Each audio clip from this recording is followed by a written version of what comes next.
Proyek penguatan profil pelajar Pancasila SMA Negeri 6 Kupang untuk kelas 11 fase F, kami memilih tema berkebinekaan global. Dengan topik yang kami pilih adalah budayaku dari tradisi menuju ke lestari. Ada 3 dimensi yang kami akan bangun untuk para pelajar kami, yakni dimensi berkebinekaan global, dimensi kreatif, dan dimensi gotong royong.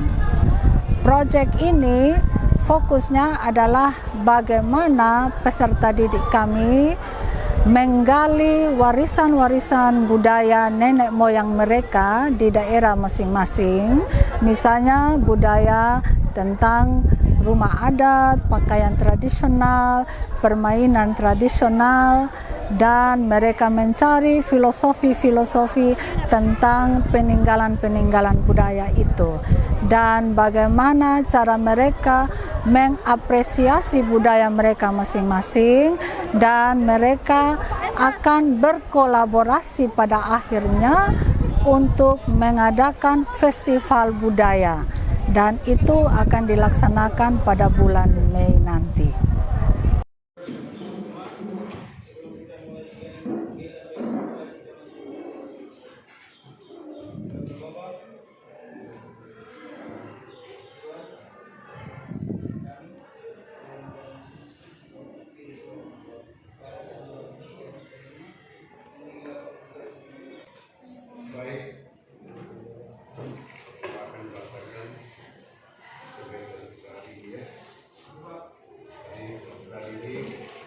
Mengingat dan membahas kembali kesepakatan kelas yang kita sudah buat. Yang berikut kita ini terdiri dari berapa kelompok? 6 ya. Berikut anak-anak memilih atau menemukan salah satu daerah atau kabupaten yang akan dijadikan sumber informasi tentang kekayaan geografisnya. Saya ulangi, anak-anak memilih atau menemukan salah satu daerah atau kabupaten yang akan dijadikan sumber informasi. Pilih yang menurutmu yang mampu membawaku nanti di festival, kau bisa menyediakan semuanya. Tidak bersama, tidak bersama. Misalnya rote, harus berbeda. Artinya memilih daerahnya supaya dia bisa menjelaskan keadaan geografis daerahnya. Kalau kita memilih daerah lain yang kita belum ketahui, nah kita menjelaskan apa kekayaan alamnya. Sebaiknya kita pilih daerah sendiri, supaya bisa menjelaskan keadaan geografis. Ayo silakan.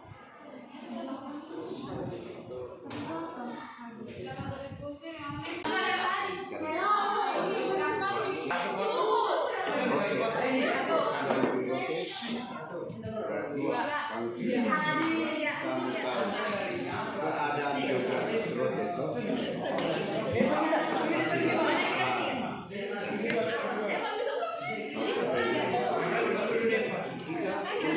keadaan geografis penghasilannya itu yang kamu sampaikan.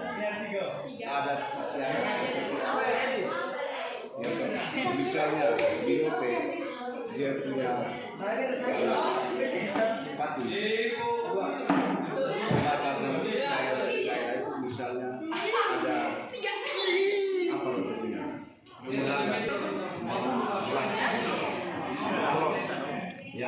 yang penting ada teman-teman yang tahu persis keadaan di laut. Yang sampai kita pilih daerah terus kita tidak tahu keadaan geografis alon itu. Alon itu kan terjadi di kepulauan, bukan satu kabupaten satu pulau, terdiri dari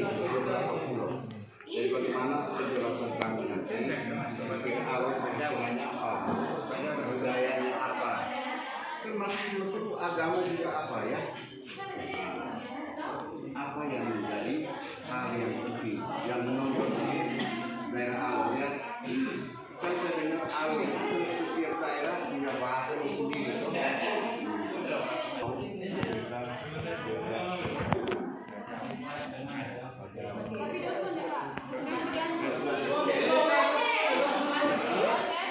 Jawa. Nah, berarti Jawa itu kami jelaskan keadaan daerah Jawa seperti apa, penghasilannya apa, jalan geografisnya, kira-kira adatnya seperti apa. Contohnya, Bajawa, bagian barat, perbatasan Manggarai. Flores Timur, ya, Flores Timur kami ya menjelaskan keadaan geografis dari Flores Timur. Misalnya Flores Timur, ya, bagian barat, perbatasan Manggarai. Terus Flores Timur ini terdiri atas beberapa pulau, ya, hal-hal apa yang menjadi Flores Timur. Kerjaan itu sebentar dan kau bisa kerjakan infografis. Ya, ini sebagai pegangan buat kalian ya.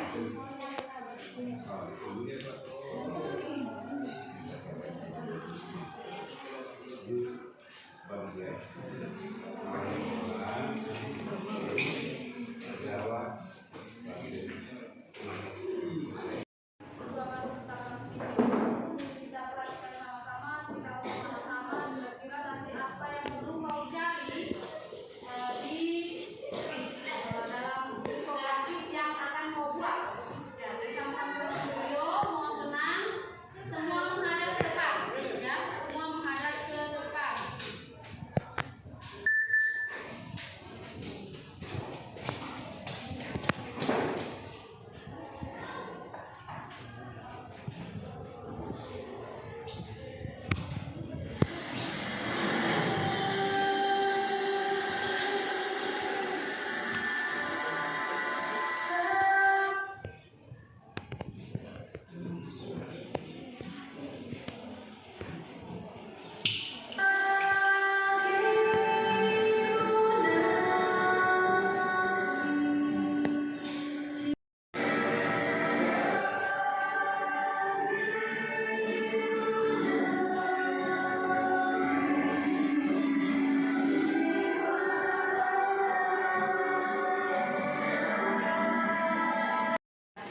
Sekarang kita diskusi 10 menit saja.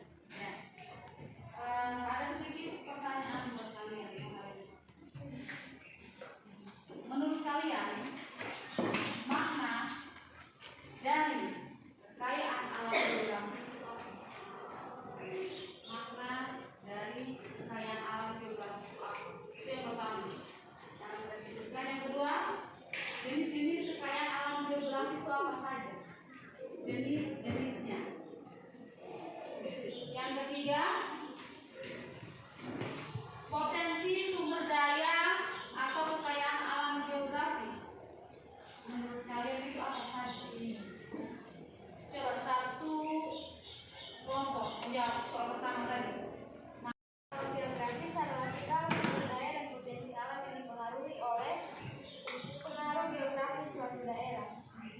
Semua potensi alam Yang dipengaruhi oleh pengaruh geografis suatu daerah. yang dipengaruhi suatu geografis dari daerah. Itu maknanya atau pengertiannya? Perhatiannya. Pengertian. Nah, makna menurut kamu sendiri, makna dan kekayaan alam geografis itu apa? Menurut saya itu kalau kekayaan alam geografis itu sendiri segala hal yang ada di suatu daerah yang menonjol dari daerah tersebut, misalnya kekayaan flora, fauna, dan juga lain-lain. Oke, terima kasih. Menurut kalian? Kekayaan alam geografis menurut kami baik pada tanah, hutan, hewan, air, dan udara. Iya, salah satunya itu adalah tanah, hutan, kemudian air. Air itu biasa tadi kita nonton tadi ya, lautan itu ya, kemudian apalagi tanah, air, hutan, dan pertanyaan diskusi yang ketiga terkait potensi apa saja tentang sumber daya atau kekayaan alam geografis. Silakan.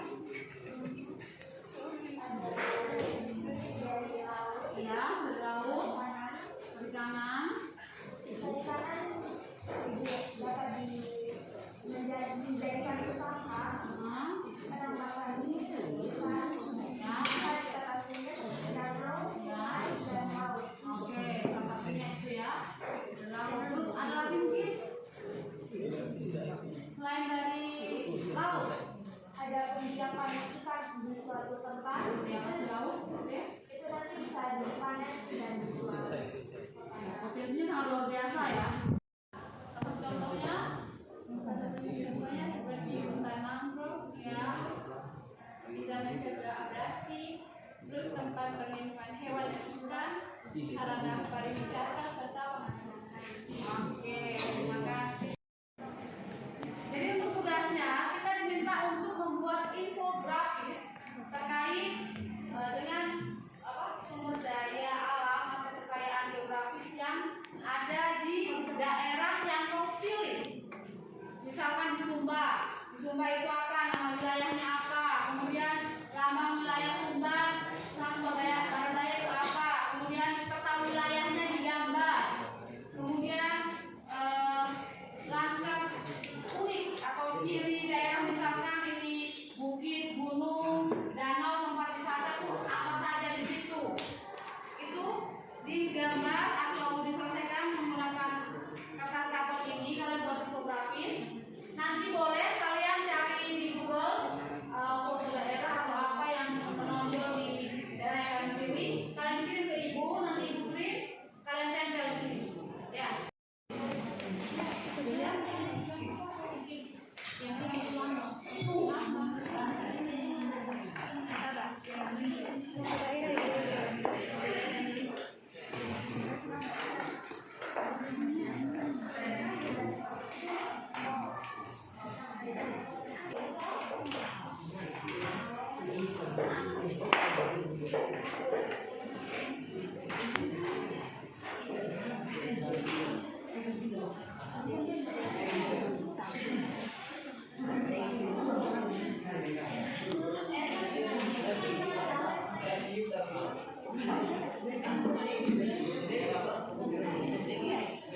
Menonton video kekayaan alam seluruh Indonesia ya. Sekarang ibu akan putar video satu daerah yang kau pilih.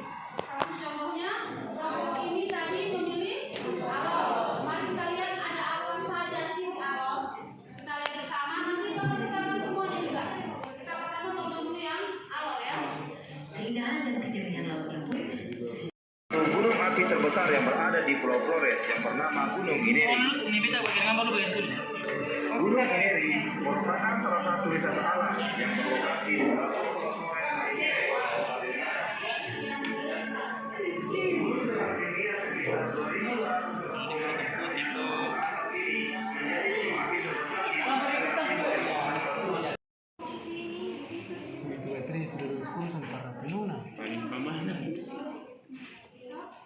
Silakan penuh.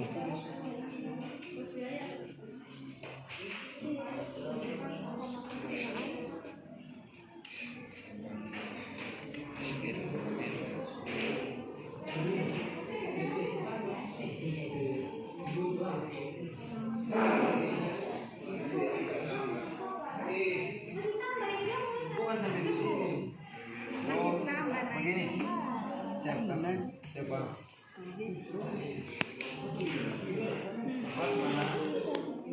bersama kami.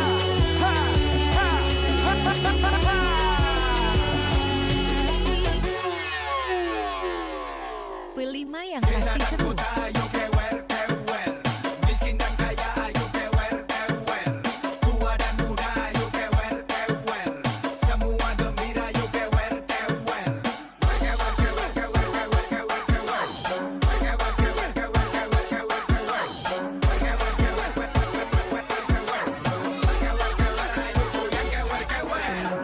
Lihat nih kelakuan. Sebocil guys. Jangan diprovokasi. Ayo kewer-kewer bersama kami. Goyang itu bikin happy. Sehat jasmani dan rohani. Goyang jangan dipolitisasi. Ayo kewer-kewer bersama kami. Apakah semuanya sudah siap kewer-kewer? Yang pada tahun 2021 telah ditetapkan sebagai warisan budaya tak benda oleh Kementerian Pendidikan dan Kebudayaan Republik Indonesia. Di samping kekayaan alam serta keanekaragaman budaya, Nusa Tenggara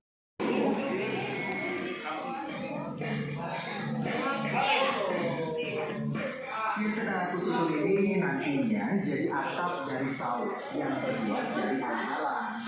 Alang-alang atau ilalang merupakan salah satu jenis atap yang banyak digunakan pada rumah-rumah dengan model tradisional. Untuk satu rangkaian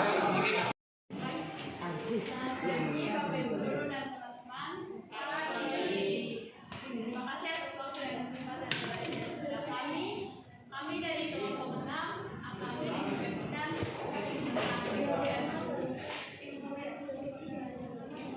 kami dari Sumba Barat Daya. Yang pertama, sebelum kita masuk, kita akan tentang seperti apa Kabupaten Sumba Barat Daya. Kabupaten Sumba Barat Daya adalah kabupaten di Pulau Sumba, Nusa Tenggara Timur, Indonesia. Sumba Barat Daya merupakan pengembangan dari Kabupaten Sumba Barat dan dibentuk berdasarkan Undang-Undang Nomor 16 Tahun 2007. Sumba Barat Daya memiliki batas-batas wilayah geografis yaitu sebelah utara Laut Sawu, sebelah timur Kabupaten Sumba, sebelah selatan Samudra Hindia.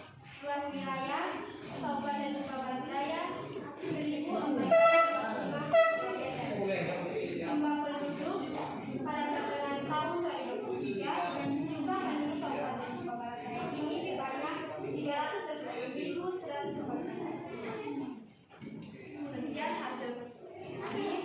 Apakah ada yang ingin memberikan saran?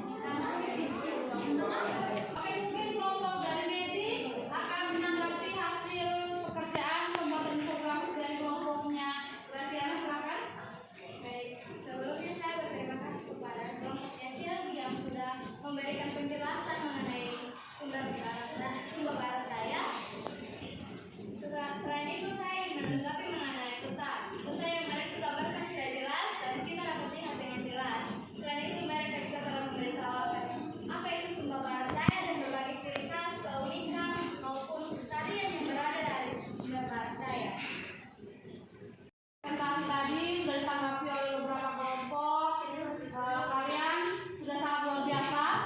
Jadi menurut saya dengan Bapak Robert, kalian sudah paling tidak sedikit demi sedikit sudah memahami terkait kekayaan geografis yang berada di setiap daerah yang masing-masing kalian pilih daerah tersebut di NTT ya. Itu luar biasa dipertahankan. Nah, kemudian sekarang kita akan masuk di refleksi dari kegiatan pembelajaran hari ini. Ibu minta untuk kelompoknya Aurel. Silahkan untuk memberikan refleksi. Yang dapat dipelajari itu dari pembelajaran hari ini kita dapat mengetahui batas-batas geografi dari berbagai daerah, terus tempat wisata, bahkan apa saja yang dihasilkan dari daerah tersebut. Yang saya rasakan pada pembelajaran hari ini adalah saya senang bisa mengenal daerah-daerah yang sudah dilakukan. Daerah ini kelompokmu daerah apa? Daerah MD. Oke. Baik, ada lagi mungkin ada yang mau ditambahkan? Kami manfaat yang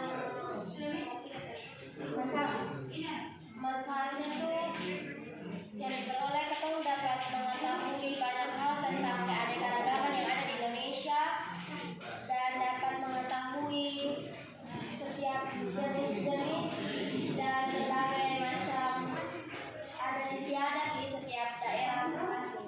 Khususnya daerah Alor. Alor. Ya. Oke, baik. Kasih refleksi diketahui, maka untuk kegiatan pembelajaran hari ini terkait aktivitas kedua, kegiatan P5 sudah selesai. Jadi Ibu melihat bahwa kalian semua sudah sangat aktif dalam kegiatan pembelajaran hari ini. Terbukti dengan infografis yang kalian buat sudah sangat luar biasa, bagus. Nanti tinggal ditambahkan sedikit ornamen-ornamen untuk mempercantik infografis tersebut ya. Mungkin tambahkan dengan gambar kain adat atau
Baik, terima kasih. Kali ini kita melaksanakan proyek penguatan profil pelajar Pancasila sudah tahun kedua dengan perencanaan-perencanaan yang perlu kita setarakan dengan tahap sekolah kita. Kita sudah menuju ke tahap berkembang. Oleh karena itu, maka pelaksanaan proyek penguatan profil pelajar Pancasila ini kita melalui tahap-tahap mulai dari pembentukan tim fasilitator yang sudah dibentuk sejak kita melaksanakan kurikulum Merdeka di tahun yang lalu, sehingga pada saat ini sekolah kita melaksanakan proyek penguatan profil pelajar Pancasila. Kita rubah metodenya. Kalau pada tahun yang lalu kita dengan sistem blok, yaitu kurang lebih 2 minggu kita melaksanakan P5 secara penuh untuk kelas 10. Dan untuk tahun ini sudah 2 angkatan, kelas 10 dan kelas 11, maka kita merasa kurang efektif kalau kita menggunakan sistem blok. Kita merubah dengan sistem reguler, ya, sistem reguler yang mana setiap minggu, Jumat dan Sabtu itu kita melaksanakan P5 sebagai sebuah mata pelajaran kokurikuler yang wajib dilaksanakan untuk kurikulum kita ini. Oleh karena itu, untuk kelas 10 kita melaksanakan P5 dengan tema gaya hidup berkelanjutan, dengan topik kali ini mewujudkan peduli lingkungan dengan ekoenzim dan ekobrik. Sedangkan kelas 11 kita melaksanakan tema kearifan lokal dengan topik dari tradisi ke lestari budayaku. Saya pikir itu yang kami laksanakan kurang lebih 3 minggu, dan kita akan melaksanakan perayaan proyek penguatan profil pelajar Pancasila pada bulan Maret nanti.